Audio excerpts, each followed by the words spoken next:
curriculum development process has been really deep, really thoughtful, and complex. There are coaches that are hired for almost every department in this building, and our coaches are teachers. They're teachers that they may teach a couple classes, but a lot of their time is spent overseeing their departments, and part of those responsibilities of the coaches are working with the teams of teachers that are teaching each course, working on the curriculum. My specific role has been, moving teachers away from thinking what is going to be the activity versus what is it that the students are going to walk out understanding that particular day. We used the UBD model, so understanding by design, and we said we already have our learning experiences,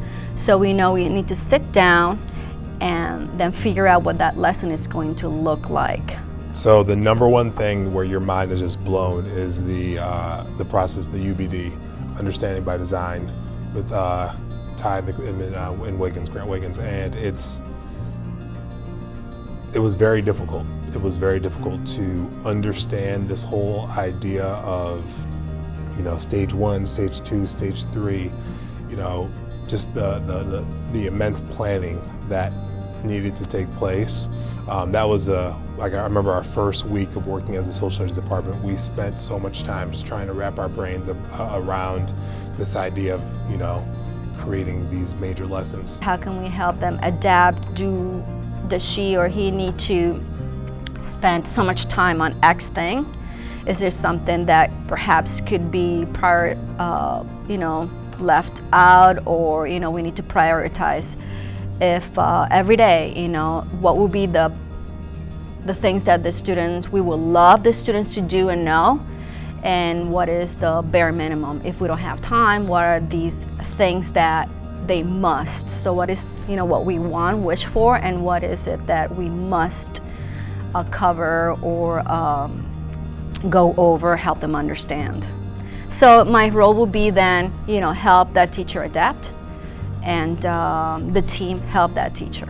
From the social studies department, we had to build our curriculum from scratch, which took a whole lot of work, and we did it with the UBD process. So when I was in the coursework, that is an example of something where I was able to see why we were incorporating it here at East.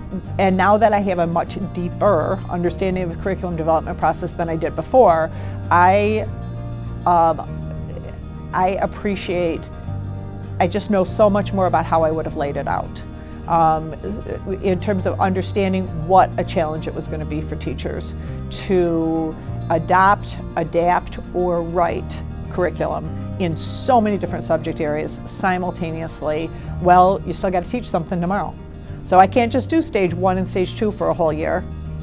Every single day I'm teaching a class. We all have to end up teaching same skills, learning experiences, same content, especially in social studies. There's so much content in global history and US history. And by the end of the unit, students all have to be working on the same task that with producing the same project or essay or whatever it is that they're working on. They're all going to be doing the same thing. So we have to make sure that all those learning experiences are leading up to whatever that end product is. Is the task that the unit ends with being developed throughout the unit? Are you using the task? Can you change it? Are you using the task to give meaning to the whole unit? Can you do a performance or a product that maybe has an outside audience? Can you engage with the community in some way? Can you provide a product that is of some use or some relevance, either to your particular interests or to the needs of your community or of the world at large? Every course is expected to have one of those fully developed each year. So we are constantly reflecting in this collaboration, and I have to say that I have grown, I have learned from my teachers and vice versa, And we have become very comfortable with this, sitting down every day.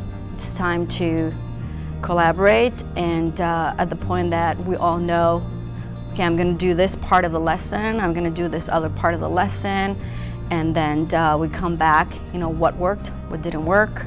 So I think that has been very unique, and no longer we feel like, oh gee, we're all behaving like robots, but we're all learning from this and finding out what's best for us and for the students.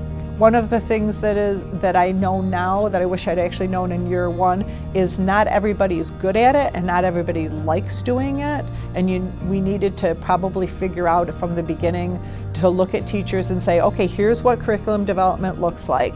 Now, which part of it do you want to do? So it's been a challenge, but I have to say my teachers have been terrific. They have been, we have had ups and downs, and points where you question, I'm going to be doing everything like everyone else, and where is my point of view and where is my creativity? At the same time that you have a 5-year curriculum development process, you need everything to be done on day one. And that is an ugly reality. And I think that had I understood it, I'm not sure I would have done stuff totally differently, frankly, but we could have framed it differently at least. We could have said, okay, here it comes. This is how this is going to be. But we have all found out that we can all bring in the best foot forward, try things out, reflect, and they say, gee, I thought this used to work, this is what I used to do, but I found out that perhaps, this new method or this new practice is better. So in a way, you have these wonderful units, this wonderful curriculum, but you still have to adapt to the students who are in front of you, and every year you have different students. So I think being flexible, it's key, and learning from the experiences and what's happening at that moment, it's I guess a key ingredient to be successful in this EPO. Patience, flexibility, and definitely this idea of you don't quit, you don't give up.